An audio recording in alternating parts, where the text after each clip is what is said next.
ಸರ್ಕಾರ ಬಂದ ಮೇಲಂತೂ ಪ್ರತಿನಿತ್ಯ ಇವತ್ತು ಯಾವೊಂದು ಮಾದಕ ವಸ್ತುಗಳ ವಿಷಯದಲ್ಲಿ ಅದು ಮುಖ್ಯಮಂತ್ರಿಗಳ ಹಿಂದೆ ಮಾಜಿ ಮುಖ್ಯಮಂತ್ರಿಗಳೇನಿದ್ರು ಅವ್ರ ಜಿಲ್ಲೆಯಲ್ಲೇ ತಯಾರು ಮಾಡ್ತಾ ಇದ್ದಂಥ ವಿಷಯಗಳು ಹೊರಗೆ ಬಂದಂಥದ್ದು.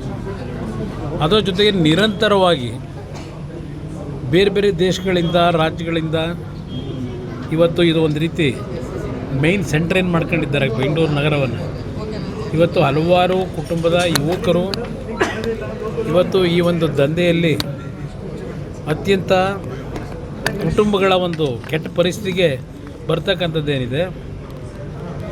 ನಾನು ಈಗಿನ ಗೃಹ ಸಚಿವರಿಗೆ ಹೇಳ್ತಕ್ಕಂಥದ್ದು, ಸ್ವಲ್ಪ ನಿಮ್ಮ ಟೀಕೆ ಮಾಡ್ತಕ್ಕಂಥದ್ದು ವಿರೋಧ ಪಕ್ಷಗಳನ್ನು, ಕೇಂದ್ರ ಸರ್ಕಾರನ ಟೀಕೆ ಮಾಡೋದು ಮತ್ತು ನಮ್ಮಗಳನ್ನು ಟೀಕೆ ಮಾಡಿ ತೊಂದರೆ ಇಲ್ಲ, ಏನು ಬೇಕಾದ್ರೂ ಟೀಕೆ ಮಾಡಿ.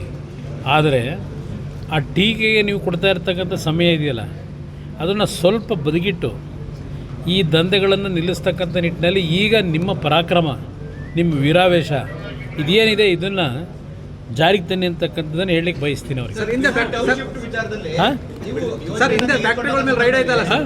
ನೀವು ಯೋಜನೆ ಕೈಗೆತ್ತಿಕೊಂಡ ಸಂದರ್ಭದಲ್ಲಿ 40% ಭೂಮಿನ ರೈತರಿಗೆ ಬಿಟ್ಕೊಡ್ತೀವಿ ಅಂತ ಹೇಳಿದ್ರೆ, ಆದರೆ ಮಾಗಡಿ ಬಾಲಕೃಷ್ಣ ಅವರು ಹೇಳಿದ್ದಾರೆ ಅವ್ರ ಬಗ್ಗೆ ಚರ್ಚೆ ಯಾವುದು ಏನು ಅಂತ. 40% ಸ್ಕೀಮ್ ಬಂದಿದ್ದೆ ನನ್ನ ಕಾಲದಲ್ಲಿ 2006ರಲ್ಲಿ. ಬರೀ ಒಂದು ಭಾಗ ಯೋಜನೆಗಲ್ಲ, ಇಡೀ ರಾಜ್ಯದಲ್ಲಿ ರೈತರ ಭೂಮಿಯನ್ನು ತಗೊಂಡಾಗ 40% ಹಣದ ಬದಲಿಗೆ ಕೊಡ್ತಕ್ಕಂಥ ಒಂದು ಯೋಜನೆ ಪ್ರಾರಂಭ ಮಾಡಿದ್ದೆ ಕುಮಾರಸ್ವಾಮಿ. ಸ್ವಲ್ಪ ದಾಖಲೆ ತೆಗಿಯೋಕೆ ಹೇಳಿ. DK ಶಿವಕುಮಾರ್ ಮೇಲಿರುವಂತ ವಿರೋಧ ಮಾಡೋದಕ್ಕೋಸ್ಕರ ಈ ರೀತಿ ನೀವು ವಿರೋಧ ಮಾಡ್ತಾ ನೋಡಿ.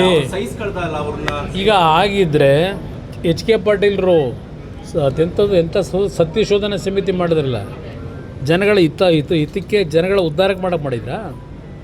ನಾನು ಅವತ್ತು ಜನಗಳ ವಿರೋಧ ಕೆಲಸ ಮಾಡೋಕ್ಕೆ ಹೋಗಿದ್ದೆ ಅಂತ ಹೇಳ್ತಾವ್ರಲ್ವ, ಅವನು ಕೂಸು ಅಂತ ಹೇಳಿ.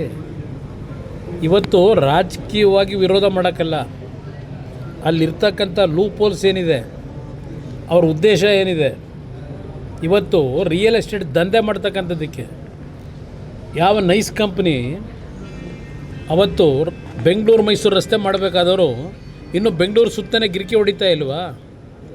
ಹೊಸಕೆರೆ ಹಳ್ಳಿ ಹತ್ರ ಆ ಒಂದು ಟೋಲ್ ಗೇಟ್ ಇದೆಯಲ್ಲ, ಟೋಲ್ ಗೇಟ್ ಪಕ್ಕದಲ್ಲಿ ಯಾವ ಒಂದು ನೈಸ್ ಕಂಪ್ನಿಗೆ ಬೇಕು ಅಂತೇಳಿ ತೆಗೆದುಕೊಂಡಂಥದ್ದನ್ನು NOC ಯಾರಿಗೆ ಕೊಟ್ಟರು, ಅಲ್ಲಿ ಕಟ್ತಾವ್ರಲ್ಲ ಬಿಲ್ಡಿಂಗು ಅಟ್ಯಾಚ್ಡು ಹೈರೈಸ್ ಬಿಲ್ಡಿಂಗ್ ಬಂದಿದೆಯಲ್ಲ, ನೋಡಿ ಅಲ್ಲಿ ಹೋಗಿ ಎಷ್ಟು ಕಟ್ಟಿದ್ದಾರೆ. ಅದೇನು ಬಡವರಿಗೆ ಕೊಟ್ಟಿದ್ದ ಅದು NOCನ? ನೈಸ್ ಕಂಪ್ನಿಯವರು ಯಾರಿಗೆ ಕೊಟ್ಟರು ಅಂತಕ್ಕಂಥದ್ದನ್ನು ಇಡಕ್ಕೆ ಹೇಳಿ ಜನಕ್ಕೆ. ಅದಷ್ಟೇ ಅಲ್ಲ, ಸರ್ಕಾರದ ದುಡ್ಡಿನಲ್ಲಿ ಈಗ ಕಟ್ತಾವ್ರಲ್ವ ಆ ಜಾಗ ತಗೊಂಡು ನೈಸ್ ಕಂಪ್ನಿಗೆ ಅಂತ ಮೊದಲು ತಗೊಂಡು ಅದನ್ನು ಡಿನೋಟಿಫೈ ಮಾಡಿಸ್ಕೊಂಡು ಕಟ್ತಾವ್ರಲ್ಲ ಈಗ NOC ತಗೊಂಡು ನೈಸ್ ಕಂಪ್ನಿಯಿಂದ. ಆ ರೋಡ್ಗಳು ಪಕ್ಕದಲ್ಲಿ ಚಿಕ್ಕ ರೋಡ್ಗಳು, ಅದನ್ನು ಸರ್ಕಾರದ ದುಡ್ಡಿನಲ್ಲಿ ವೈಡನ್ ಮಾಡೋಕೆ ಹೊರಟವ್ರೆ. ಆ ಬಿಲ್ಡಿಂಗ್ಗಳಿಗೆ ಅನುಕೂಲ ಮಾಡ್ಕೊಳ್ಳೋಕ್ಕೆ, ರೈತರಿಗೆ ಅನುಕೂಲ ಮಾಡೋಕೆ ಮಾಡ್ತಾವ್ರೆ. ಇದು ಪುರಾಣ ಹೇಳತ್ತ ಹೋದರೆ ನಿಮ್ಮ ಪುಟ್ಟಗಟ್ಟಲೆ ಹೇಳ್ಬೋದು ಇವ್ರು ಮಾಡಿರೋ ಸಾಧನೆಗಳನ್ನ. ಯಾರ್ದು? ನನ್ನ 45 ಎಕರೆ ಲ್ಯಾಂಡು ಕಷ್ಟಪಟ್ಟು ಸಂಪಾದನೆ ಮಾಡಿದ ಲ್ಯಾಂಡ್ ನಾನು. ನಿಮ್ಮ ಥರ ಹಡಬಿಟ್ಟಿದೆಲ್ಲ ಮಾಡಿದಿರಲ್ಲ, 1400 ಕೋಟಿ ತೋರಿಸ್ತಾ ಇದ್ದೀರಲ್ಲ, ಅದು ನನ್ನ ಜೀವನದಲ್ಲಿ ಮಾಡಿದ. ನಾನು ರಾಜಕಾರಣಕ್ಕೆ ಬರೋದಕ್ಕಿಂತ ಮುಂಚೆ ಮೈಸೂರಿನಲ್ಲಿ ಒಂದು ಹಂಚಿಕೆದಾರನಾಗಿ, ಇಲ್ಲಿ ನಮ್ಮ ಬ್ರದರು ಇದ್ದಾರೆ ಇಲ್ಲಿ, ಅವ್ರದ್ದು ನಮ್ಮ ಪಕ್ಕದ ಆಫೀಸೇ ಅವ್ರದ್ದು. ಅವತ್ತು ನಾನು ಯಾವ ರೀತಿ ವ್ಯವಹಾರ ಮಾಡಿದ್ದೇನೆ, ಕನ್ನಡ ಚಿತ್ರರಂಗಕ್ಕೆ 4 ಲಕ್ಷ ರೂಪಾಯಿ ಕೊಡ್ತಾ ಇದ್ದಂಥ ಹಂಚಿಕೆದಾರರು ಏನು ಕೊಡ್ತಾಯಿದ್ರು, 10 ಲಕ್ಷ 15 ಲಕ್ಷ ಕೊಡ್ತಕ್ಕಂಥ ಒಂದು ಬಿಸ್ನೆಸ್ಸನ್ನು ಅವತ್ತು ಏನು ಇಂಪ್ರೂವ್ ಮಾಡಿದೆ. ಇದು ಕುಮಾರಸ್ವಾಮಿ ಕೊಡುಗೆ. ಅಲ್ಲಿ ಬಂದಂಥ ಸಂಪಾದನೆಯಿಂದ ಲ್ಯಾಂಡ್ ತಗೊಂಡಿರೋದಲ್ಲಿ. ಇಲ್ಲಿ ಯಾವೊಂದು ಇವ್ರನ್ನ ಕಿಡ್ನ್ಯಾಪ್ ಮಾಡಿ ಮಾಡಿದಂಥ ಭೂಮಿಗಳಲ್ಲ ಅದು. ಎಲ್ಲ ಹಣೆ ಪ್ರಮಾಣ ಯಾರು ಮಾಡ್ತಾರೆ? ನನಗೆ ನೋಡಿ, ನನಗೆ ಇರ್ತಕ್ಕಂಥ ದೇವರು ನಂಬಿಕೆ, ಅವರಿಂದ ನಾನು ಕಲಿಬೇಕಾಗಿಲ್ಲ ಅಷ್ಟೇ. ಅವ್ರ ಪಾಪ ಅವ್ರು ನಂಬ್ಕೊಂಡಿದ್ದಾರೆ. ರೈತರ ಪರವಾಗೋಸ್ಕರ ಈ ಯೋಜನೆ ಕೈ ಬಿಟ್ಟಿದ್ದೀವಿ ಅಂತ ಹೇಳಿದ್ರೆ ಹಣೆ ಪ್ರಮಾಣ ಮಾಡಿ ಅಂತ ಸರ್. ಅಂದರೆ ನೀವು ರೈತರಿಗೋಸ್ಕರ, ನಾನು ರೈತರ ಪರವಾಗೋಸ್ಕರಲೇ ಅವತ್ತು ಸುಮ್ಮನಾಗಿದ್ದಿಲ್ಲದೆ ಇದ್ದಿದ್ರೆ ಎರಡನೇ ಬಾರಿ ಮುಖ್ಯಮಂತ್ರಿ ಆಗಲಿಲ್ವಾ? 14 ತಿಂಗಳಿರಲಿಲ್ವಾ?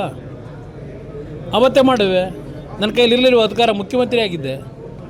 ರೈತರಿಗೆ ತೊಂದರೆ ಕೊಡಬೇಕು ಅಂದರೆ ಮಾಡ್ಬೋದಾಗಿತ್ತು. ಅವತ್ತು ನಾನು ಮಾಡಲಿಲ್ಲ ಅದನ್ನು. ಯಾಕೆ ಮಾಡಲಿಲ್ಲ? ಎರಡನೇ ಬಾರಿ ನಾನು 14 ತಿಂಗಳಿಂದಲ್ಲ ಮುಖ್ಯಮಂತ್ರಿ ಆಗಿ ಮಾಡ್ಬೋದಾಗಿತ್ತಲ್ವ ನಾನು? ಯಾಕೆ ಮಾಡಲಿಲ್ಲ? ಸರ್, ವಿಧಾನ ಪರಿಷತ್ ಚುನಾವಣೆಯಲ್ಲಿ ನೀವು ಕಾಂಗ್ರೆಸ್ ಶಾಸಕರನ್ನ ಸೆಳೀತಾ ಇದ್ದೀರಿ ಅಂತ 14 ಜನ ಸೆಳೀತಾ ಇದ್ದಾರೆ. ಅವರು ಸೆಳೆಯೋದು ಮೊದಲು ನಿಲ್ಸಕ್ಕೆ ಹೇಳಿ. ನಮ್ಗೆ ಆಸಕ್ತಿ ಇದೆಯಾ? ಅವ್ರಿಗೆ ಮ್ಯಾಗ್ನೆಟ್ಟು ಎಲ್ಲ ಅವ್ರು ಇಟ್ಕೊಂಡವ್ರೆ. ನಮ್ಮ ಮ್ಯಾಗ್ನೆಟ್ ಇಲ್ಲ. ಏನು? ಯಾರಿಗೆ? ಯಾವ ಶಾಸಕರಿಗೆ ಮಾತಾಡಿ? ಯಾರಿಗೆ ಮಾತಾಡಿದ್ದೀನಿ? ಜೆಡಿಎಸ್ ನಲ್ಲಿ ಇದ್ದಂತವ್ರಿಗೆ ಕಾಂಗ್ರೆಸ್ ಇದ್ದಾರಂತಲ್ಲ ಶಾಸಕರು ಸರ್, ಅವ್ರಿಗೆ ಯಾರಿಗೆ? ಯಾರು ನನಗೆ ಗೊತ್ತಿಲ್ಲಪ್ಪ ಅದು ಯಾರು ಮಾತಾಡಿದ್ದೀನಿ ಅಂತ. ಅವರು ಸುಮ್ಮನೆ ಚಟಕ್ಕೆ ಮಾತಾಡಿದ್ರೆ ನಾನೇನು ಮಾಡಿ. ಹೆಚ್ಚಿನ ವಿಡಿಯೋಗಳಿಗೆ ಪ್ರತಿಧ್ವನಿ ಯೂಟ್ಯೂಬ್ ಚಾನೆಲ್ ಸಬ್ಸ್ಕ್ರೈಬ್ ಮಾಡಿ, ಬೆಲ್ ಐಕಾನ್ ಕ್ಲಿಕ್ ಮಾಡಿ.